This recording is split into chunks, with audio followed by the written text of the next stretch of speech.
વલસાડમાં ગૌ હત્યા મુદ્દે હવે મુસ્લિમ સમાજ દ્વારા પર આકરો નિર્ણય કરાયો છે। ગૌ હત્યા કરનારાઓનો સામાજિક બહિષ્કાર કરાશે તેવો નિર્ણય, જેમાં ગૌ હત્યા ન ચલાવી લેવાય તેવું મુસ્લિમ આગેવાનો દ્વારા કહેવાઈ રહ્યું છે। સરી ગામમાં એક ઝડપાયો હતો આરોપી અને એ આરોપી ભાગી છૂટ્યો છે, ત્યારે સ્થાનિક મુસ્લિમ સમાજે આ ઘટનાને સંપૂર્ણપણે વખોડી કાઢી છે। મુસ્લિમ આગેવાનોએ કડક સજાની માંગ પણ આ વ્યક્તિ વિરુદ્ધ કરી છે। વલસાડ જિલ્લાની અંદર ગૌ હત્યાને લઈ અને મામલો અત્યારે ગરમાયો છે।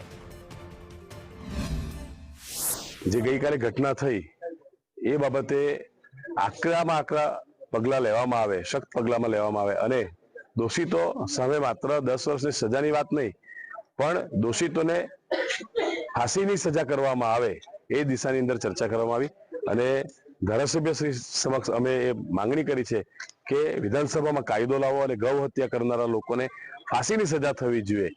समस्त मुस्लिम समाज सरी गांव की तरफ से हम लोग इस घटना की कड़ी निंदा करते हैं और हमारे सरी गांव मुस्लिम समाज ने ये ऐलान किया है कि इस तरह की जो भी घटनाएं घटती हैं और जो इसमें दोषी पाए जाते हैं उनको उसकी हमेशा हम लोग विरोध करते रहेंगे और अगर इस तरह की कोई भी घटना घटती है तो हम लोग उसकी कड़ी निंदा करेंगे और इस तरह का अगर कोई दोषी पाया भी जाए तो उसको सरी गांव में रहने भी नहीं देंगे।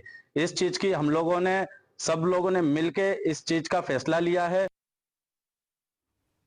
વલસાડમાં અત્યારે સૌથી ચર્ચાતો મુદ્દો ગૌ હત્યાનો છે અને એ ગૌ હત્યા મુદ્દે હવે મુસ્લિમ સમાજ દ્વારા પણ એક મોટો નિર્ણય કરવામાં આવ્યો છે।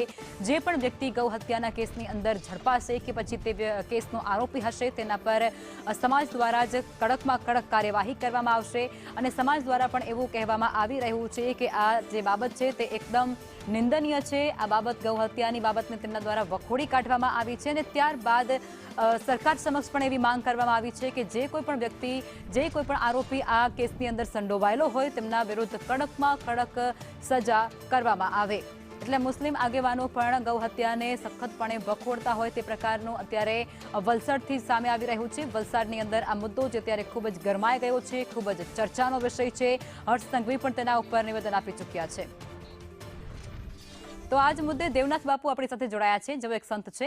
દેવનાથ બાપુ, પહેલા તો આ ગૌ હત્યા જે છે તેના પર આપની પ્રતિક્રિયા શું છે અને ત્યારબાદ મુસ્લિમ સમાજ પણ હવે આગળ આવ્યું છે, તેને લઈને શું કહેશો?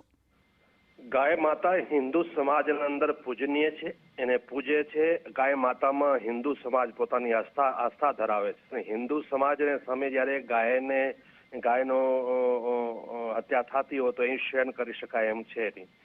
તો अगर मुस्लिम समाज द्वारा एवो कई निर्णय लीधो छे कि भाई कोई भी गाय हत्या करशे अने एने समाजथी बहिष्कार करवामां आवशे, ए सारी बात छे। पण समाजे बधे कदाच एक जणे एवो 4 जणा 10 जणा लीधो ने टोटली मुस्लिम समाजने आगळ आववुं पड़े अने बताववुं पड़े, केम के आ देशने अंदर एक बहुसंख्यक हिंदू समाज रहे छे। 80% થી 85% हिंदू समाज छे अने एनी आस्था छे गौ मातामां અને ગૌ માતાની જે હત્યા થતી હોય હિન્દુ સહન ન કરી, એને સામે તમે અગર ગૌ હત્યા કરો છો તો હિન્દુ સમાજ તમારા સાથે કેવી રીતે પ્રેમ કરી શકે, તમારાથી કેવી રીતે ભાઈચારો કરી શકે, ન કરી શકે। કેમ કે જેની અમારી પૂજનીય છે, અમે એને પૂજીએ છીએ, તમે એની હત્યા કરતા હો તો સહન કરી શકાય એમ નથી અને ભાઈચારાની કોઈ વાત નથી।